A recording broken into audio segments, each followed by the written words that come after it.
Okay, well, welcome back. We're down at the bottom of page 13, working in module 9 on the structure of investment companies, and we're like a couple of lines up from the bottom, talking about the investment advisor.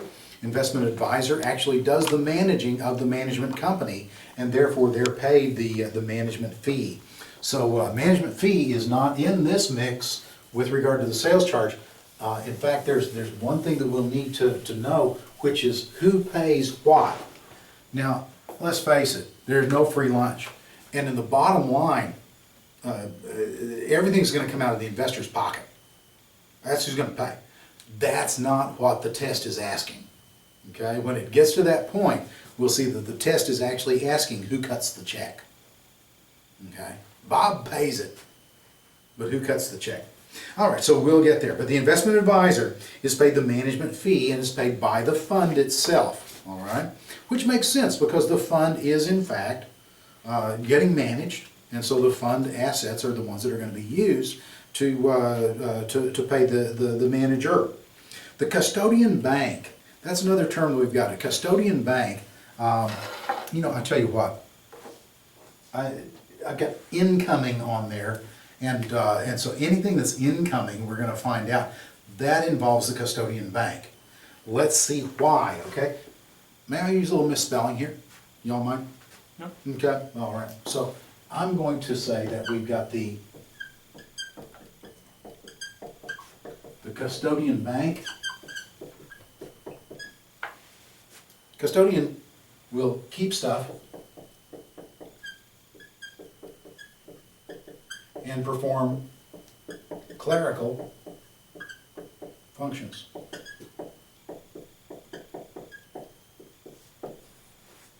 I tried it with a C, it doesn't work, okay? Because he seeps stuff. But the custodian bank is going to keep stuff and perform clerical duties. All right, so if the fund buys stocks, it's going to hold the stocks. Okay? Clerical functions, the stocks pay dividends, the bonds pay interest. Where do they mail them? To the custodian bank. Why?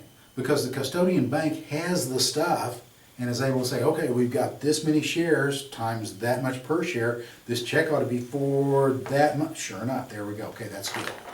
Keep track of all those dividends that come in. XYZ paid a dividend. Wait a minute, where's our check? So that's the kind of things that the custodian bank pays for. They'll hold physical securities. And like I say, they'll then also perform clerical duties and dividend collection from the stocks that are owned by the fund, up on the top of page 14. And all this simplifies record keeping for investors because they're going to get one 1099 at the end of the year. So that makes it really a lot easier for investors. Now the transfer agent, again, we've talked about the transfer agent, reading it backwards, that's someone operating on behalf of someone else, an agent, to effect the transfer of ownership. And so the transfer of ownership issues those new shares. There's actually, if you can, in most cases, get the certificates. They'll send them out to you. Okay, they keep track of who has it. They'll cancel the old shares because remember, you don't really sell them; you cash them in. And once you cash them in, then they're goners. So they'll cancel those old securities. And then, if they're keeping track of who bought, subscribed, who sold or redeemed, actually, then they're going to have a list of names and addresses. So who's going to know where to send the dividends that the fund pays? That's going to be the transfer agent. So if it's incoming, it's coming into the custodian bank because they keep the stuff and they keep track of stuff. But if it's outgoing, then that's going to be the transfer agent because the transfer agent knows who and where they live. Okay? So 1099s, transfer agent. Proxy statements. Which proxies? From the stocks, that's going to go into the custodian bank. For the fund itself, that's going to go out from the transfer agent. All right, and then you have an exchange privilege among funds in a fund family that is an NAV to NAV swap. Okay, so if I have XYZ funds and I'm in their stock fund now and I want to go to bonds, all right, if I were to go to the PDQ funds, I'd have to pay a sales charge. But because I'm under that umbrella of the family of funds, I can go from here to here to here, etc., and I won't pay a sales charge. Now, the thing about it is that that umbrella, you know, when you carry an umbrella, part of you is going to get wet, right? Yeah. Well, you can't shelter yourself from taxes. So this is going to be just a sale, and then you buy into here, and you sell here, and you buy into here. As far as the IRS is concerned, okay. But there's no sales charge going from these. These are all taxable events, but without a sales charge. And let's see then types of funds that we have, and each fund is going to exhibit the characteristics and the aggregation of its holdings. So growth funds, small cap. What did we learn about small cap stocks? Much more dynamic growth prospects, much better chance of getting capsized in case there's a big wave, right? Yeah. Same thing with your funds. Large cap, more conservative, much more likely to pay a dividend. It's going to take a heck of a wave to get rid of them, okay? But by the same token, they're not going to move as quickly or as nimbly as the small cap. Now, global funds and international funds. Answer this for me. If you look at a globe, do you at some point see the United States on the globe? Yes. Global funds invest in the whole globe, including the United States. But if you go to Detroit, have you made it internationally just yet? Yeah. Nope, you got to cross over the border before you travel internationally. Okay? Yeah, so if it's an international fund, there are not going to be United States stocks in it. That's how to keep those two apart. Going to have some currency exchange risk though, right? Yes, Dan, going to have currency exchange risk, okay, because we're in either case, we're investing internationally. Income funds, you have government securities funds. See, if it's a treasury fund, yeah, let's see, you're not going to have anything in that portfolio default, but what if interest rates go up? Are your prices going to decline? Yes, because see, that's something that even treasuries are not immune to, is that interest rate risk. You have to separate out that risk. But you know, are you going to have big spreads to where maybe if the manager wants to change from an average 22-year maturity to an average 17-year maturity, is going to just get hammered? No. Why? Because the individual securities are so highly marketable that you've got tiny little spreads with treasuries. Okay? So, like I say, they're going to act like the aggregation of those. Corporate bond funds, you can have various qualities. You can buy all investment grade bonds. You can buy all junk bonds if you're buying individual bonds. You can buy a blend of those. Guess what? You'll find mutual funds, all investment grade, all junk, or a blend of those. And suitability becomes a question there. Preferred stock funds, the same thing. Municipal bond funds, we actually talked about that, how with the conduit treatment of the income, there's tax-free income coming in, there's tax-free income going out to the investor, and even to the level of this percentage is state tax-free in your state. So that's all accounted for by the fund. And then option income fund, again, this is the one place that you might see the word option where it's the correct answer. Other than that, you can pretty well eliminate it. And that's a fund that obtains at least a part of its income by buying stocks and selling options against them. That's more than you need to know for now for the test. Okay?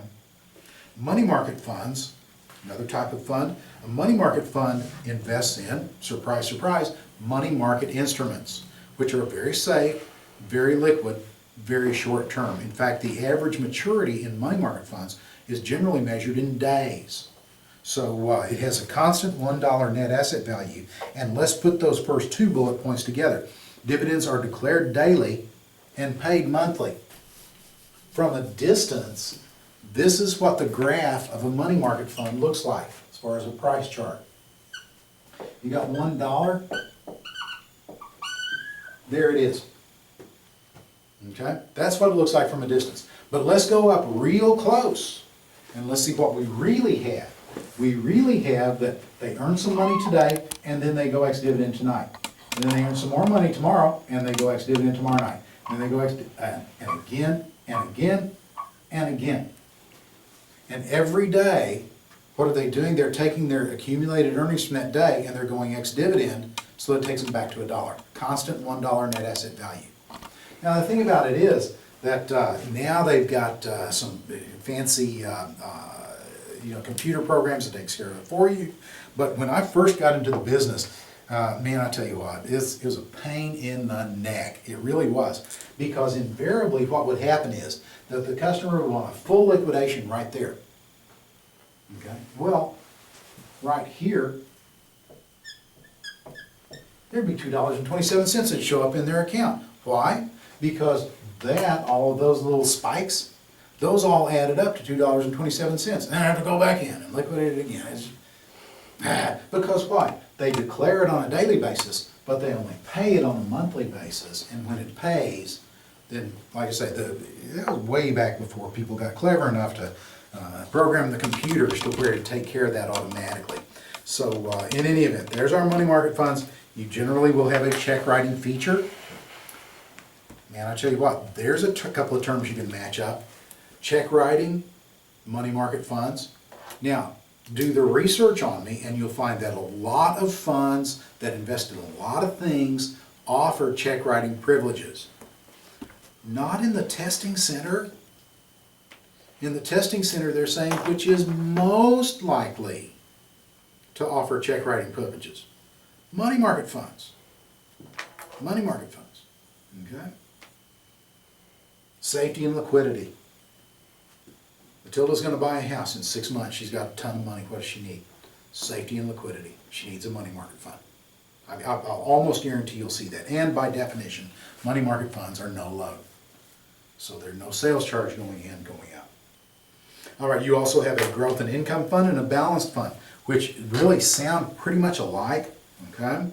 But what you've got is that you've got your growth and income fund. You're looking at a single portfolio.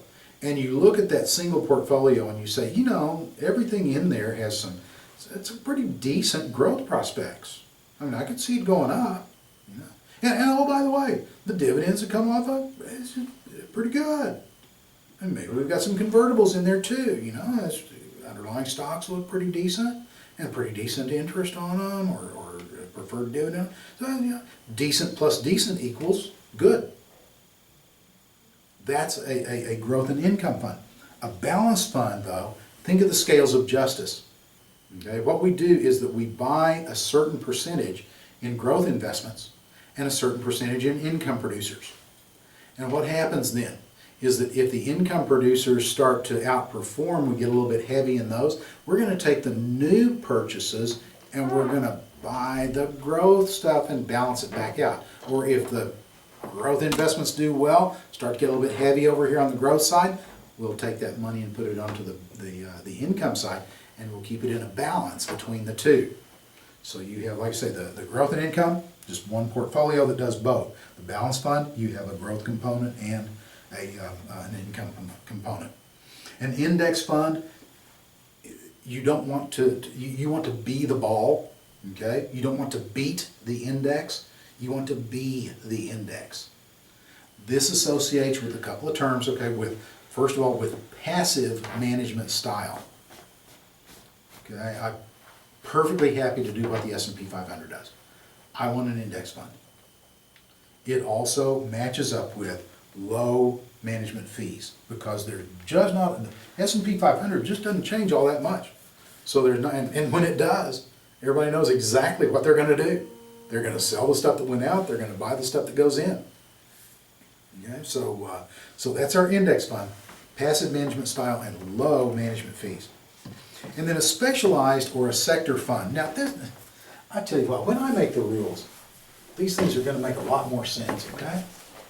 Because a specialized or a sector fund looks like this. Now, when it's me, I'm going to say if I've got that much in my one area, that's a specialization, man. It is. That's not the way the rules read. Rules say if you've got a specialized or sector fund, that only this little sector has to be in your area of specialization. Now, I don't think that's a whole heck of a lot of specialization, but I didn't write the rules. So we go with the flow. okay? 25% minimum in your area of specialization.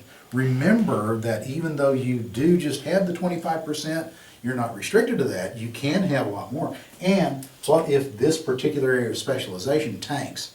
It's really going to hurt you much more than a broadly diversified fund. But if you want to have specific participation in healthcare, okay, you can do something like that. So anyway, that's a specialized or sector fund. Those two are interchangeable.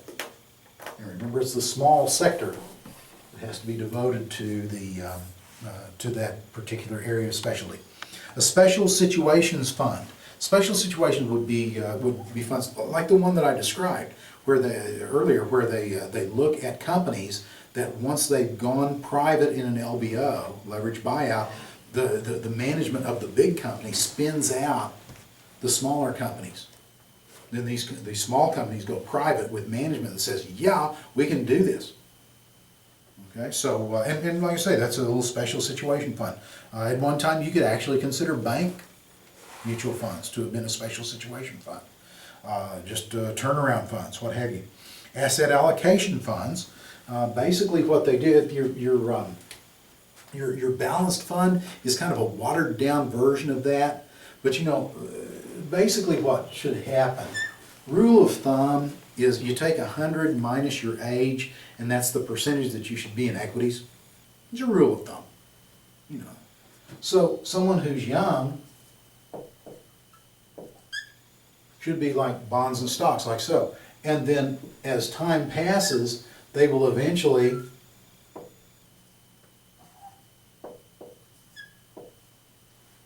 look more like that, okay? Well, an asset allocation fund recognizes that, and they say either we will have this allocation, and if that's appropriate for you, then fine. Or they will start here, and they'll have a target year, so they'll such and so. And as they go, they'll make those adjustments along the way. Lifestyle funds, I've heard them called, or target funds sometimes, that they target a certain year. And if you're going to be retiring in thus and so a year, you should buy that fund. So people in this age range, because we'll just do that for you. And so that's an asset allocation fund. Precious metals fund obviously can invest in silver, gold, platinum, or the mining companies, or companies that cater to those industries.